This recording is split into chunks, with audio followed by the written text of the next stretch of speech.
Alors dans ce tuto, nous allons voir comment faire un effet de vieillissement pour voir un peu à quoi on ressemblera quand on sera vieux. Donc là, c'est une photo de moi que j'ai pris aujourd'hui. Donc là, j'ai 45 ans et là, voilà ce que ça donnera dans une quarantaine d'années.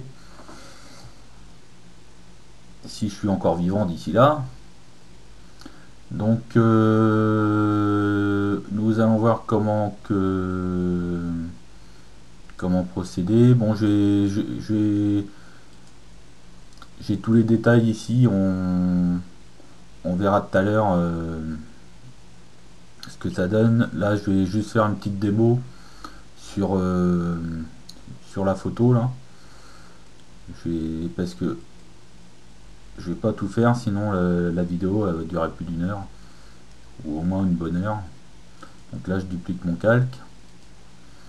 Donc en fait, j'ai une photo de moi ici et j'ai récupéré sur une personne, mon père qui a 80 ans, des rides. Voilà, j'ai découpé des parties. Bon là j'ai mis que deux parties, mais j'ai fait plein de petites parties comme ça. Le front, là j'ai une poche d'œil. Donc j'ai fait plein de petites parties comme ça, et après je vais les incruster dans mon image, dans mon visage, pour récupérer les rides en fait, avec des petits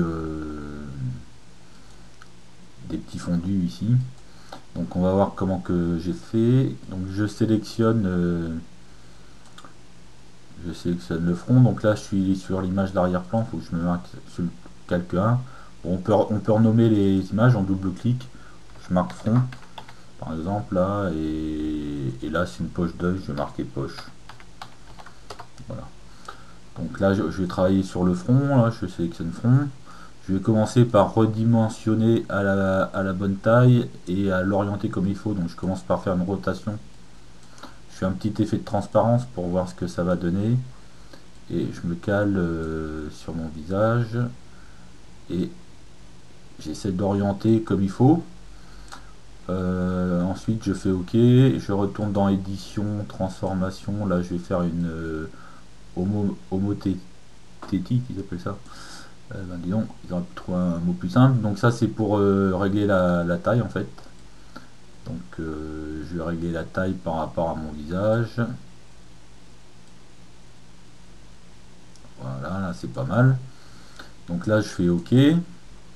J'enlève ma sélection. Je vais désélectionner. Donc là je suis à 63%. Là, ça donne ça. Et je vais faire un fondu lumière crue. Voilà, donc ça mélange un peu mieux. Et après, je varie sur ça pour que ça mélange les images en fait. Bon, ça jaunit un peu la peau. Alors après, moi, parce qu'on n'a pas c'est l'effet du fondu là, puis on n'a pas tout à fait la même teinte de peau.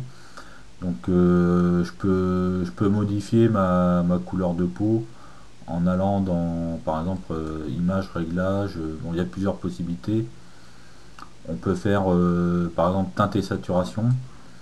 Sélectionner, bon, la peau, c'est le rouge et le jaune qu'il faut sélectionner. Donc, on peut varier un peu les couleurs.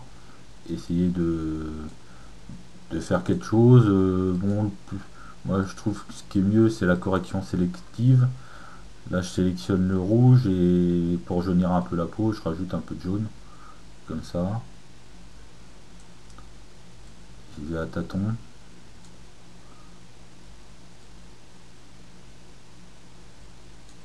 Voilà. Donc après je retourne sur mon fond. Bon après quand il y aura des rides partout, ça va changer la teinture de partout et la peau sera la même couleur partout. Bon après si on veut une peau un peu moins jaune, moi j'ai fait exprès de faire une peau jaune parce que j'ai le teint un peu blanc, donc ça donne un meilleur teint. Mais sinon on peut modifier la couleur comme on vient de voir. Donc là je vais non, je vais sur fond d'abord. Et avec l'opacité, je règle comme il faut, de façon à ce qu'on voit les rides. et que ça jaunisse pas trop. Là, si je vais à fond, ça fait ça, ça va pas. Donc, faut trouver le bon compromis. Et puis après, on peut toujours faire plusieurs d'autres rides par-dessus les rides qu'on a déjà fait.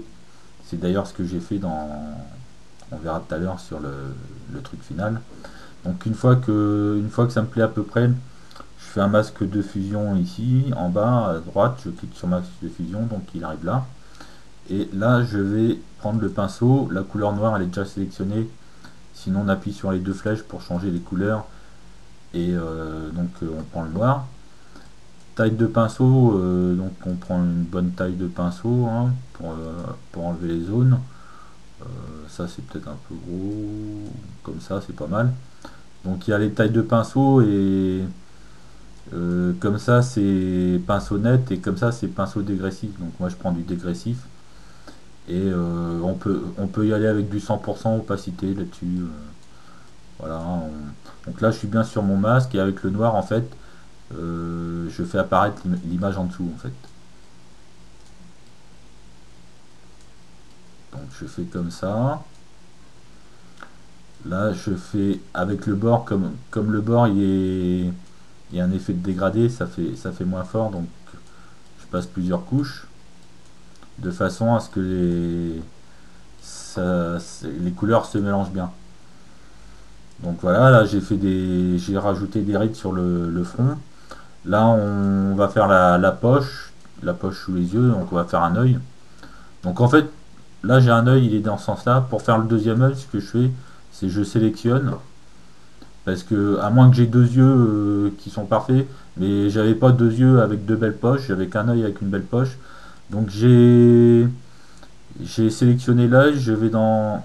D'abord, il faut dupliquer pour faire dupliquer le calque d'abord. Et poche copie, on va mettre poche 2. Donc je sélectionne mon œil. Je vais dans édition, transformation, symétrie horizontale. Et là, j'ai un œil dans l'autre sens. Donc je le mets de côté et je le rends invisible parce qu'on ne va pas s'en servir. C'était juste pour montrer comment faire un deuxième œil quand on en a un qui est mieux que l'autre. Donc là, je vais utiliser cet œil-là, donc c'est poche 1, j'ai appelé les poches tout court.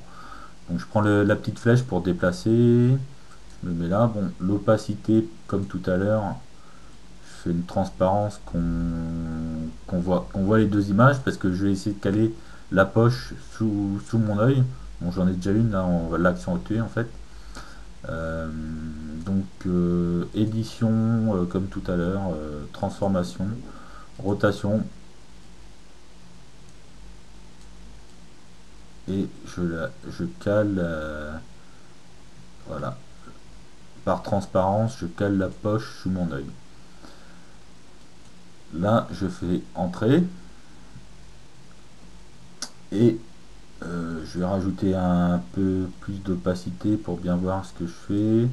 Donc, comme tout à l'heure, on met ben, en lumière tamisée, non, lumière crue, je veux dire. Voilà, donc il y a l'œil qui apparaît. Donc on fait un match de fusion comme on a fait tout à l'heure en cliquant sur l'icône en bas, ajouter un match de fusion, voilà il est là.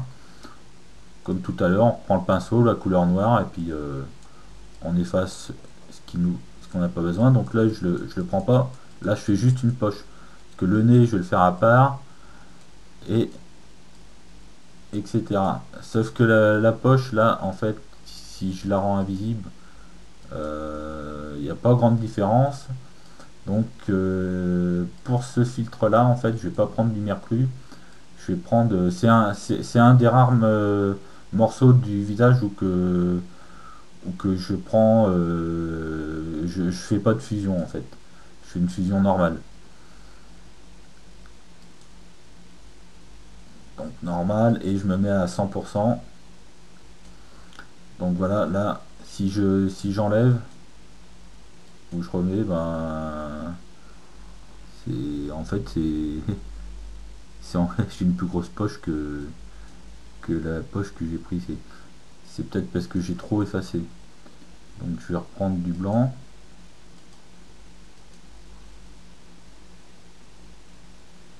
Et je vais repasser sur la poche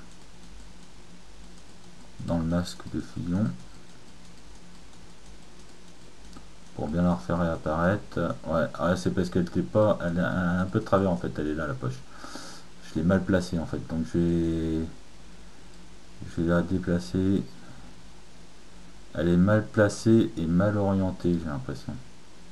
Ouais, donc là je l'ai déplacée et je vais retourner dans l'édition transformation, rotation. Elle était mal placée là, là elle est bien là. Voilà, ça fait une belle poche là, entrée. Donc je retourne, bah, je suis sur mon masque de fusion là, c'est bon. Je reprends mon pinceau, la couleur noire, le pinceau, je me suis trompé, la couleur noire, et on y va. J'efface la poche. Alors là, je vais prendre un pinceau un peu plus gros en fait. C'est comme je suis en dégradé, et ben je vais me servir que du bord pour faire un. Ça va me faire une incrustation en dégradé. Bon alors il y a une différence de teinte de couleur, donc je vais, comme on a vu tout à l'heure, aller dans image, réglage, on va faire une correction sélective. Le rouge, on va le jaunir un peu.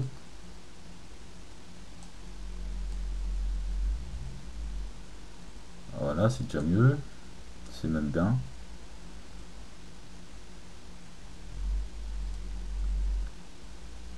Ouais, ben c'est pas mal comme ça. Et ben, sinon, je peux aller. Ben là je suis sur la vignette du calque, je suis pas sur le match de fusion pour faire ça. Donc, on peut même essayer. Pour accentuer les rides, j'essaierai bien un truc que j'ai pas fait en fait. Je viens juste d'y penser. Je vais essayer de voir si ça marche. Je vais faire c'est où c'est dans les filtres. Je vais faire un renforcement de une netteté optimisée. Je vais faire. Donc là, ça accentue. Donc il faut trouver le bon réglage. Je regarde juste voir si ça.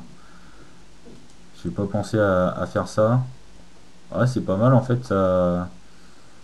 Donc il faut trouver le bon dosage entre le gain et les pixels et ça accentue ça accentue le read en fait. Bon, faut essayer de trouver un truc qui fait naturel quand même. Là c'est pas mal. Donc voilà, ça me fait une belle ride sur l'œil. Après donc je vais faire la joue. Là j'ai pris une photo de mon père pour les rides. Mon père il a une barbe donc j'ai gardé la barbe sinon j'avais pas grand chose pour faire un menton. Euh, et puis on fait tout le visage comme ça, le nez, la poche droite, la poche gauche, le front, etc. Et voilà. Donc on va voir sur le résultat final ce que ça donne. Donc là je vais décocher tous les trucs que j'ai fait, un par un, comme ça on va voir la transformation petit à petit.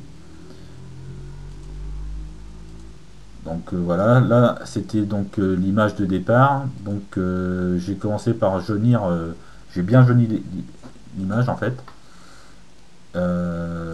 Ensuite, donc j'ai fait, je sais plus ce que j'ai fait là. J'ai fait une petite retouche ici. Ensuite, j'ai fait le nez. Donc là, le nez, le front, la barbe. Là, c'est la joue gauche. Donc tout ça, j'ai fait avec la méthode que je viens de montrer là. La joue droite. Là, ça fait déjà un petit effet de vieillissement là déjà. Et en faisant la méthode que j'ai pas pensé à faire quand j'ai fait le truc, avec la netteté optimisée, j'aurais pu accentuer encore les rides et faire un truc encore mieux, peut-être. Donc là, la poche sous l'œil gauche, la poche de l'œil droit. Là, j'ai rajouté des rides. Elles sont où les rides Ah ouais, bah, sur la joue. J'avais déjà fait une joue et j'ai rajouté des rides supplémentaires. J'ai passé deux couches de rides. Et là c'est la même chose sur le joue. J'ai fait une couche de joue et deuxième couche, il y a deux couches sur les joues quoi. Là le torse, alors le torse en fait j'ai pris une petite zone où la peau était un peu craqueuse, comme ça, et je l'ai agrandi de façon à faire un effet de que ça prenne toute la place, et après j'ai effacé au niveau du t-shirt et compagnie. Donc après ça c'est le haut, c'est pareil, j'ai rajouté une grande zone qui faisait tout le visage avec en partant d'une petite partie de peau que j'ai agrandi. Et l'œil, qu'est-ce que j'ai fait à l'œil? Ah non, c'est l'oreille. Oreille. Ouais. Et voilà l'oreille. Donc et voilà, c'est tout ce que j'ai fait. Donc ça c'était avant. Et ça c'est avant-après. Alors j'ai même fait un petit effet en fait. J'ai changé un peu la couleur du t-shirt. Je l'ai déteint un peu parce que je pense que dans 40 ans en fait, bah, mon t-shirt il aura perdu un peu de sa couleur au lavage et ça donnera à peu près ça. Donc voilà à quoi je ressemblerai dans 40 ans si j'ai la barbe, parce que bon, j'ai pas trop un poil à barbe. Donc ben, pour changer la couleur du t-shirt, c'est comme on a vu, on va dans réglage, comme on a vu pour la peau, réglage correction sélective. Donc le t-shirt il est en bleu. Et puis donc là ça va jouer que sur le bleu et on joue avec les manettes jaunes, magenta etc. Ça change les couleurs quoi. Tout simplement. Là ça fait un petit effet encore plus élevé. Bon je suis annulé. Et voilà c'est terminé pour ce petit tuto de comment faire un vieillissement pour voir à quoi on ressemblera dans 40 ans. Voire plus, hein.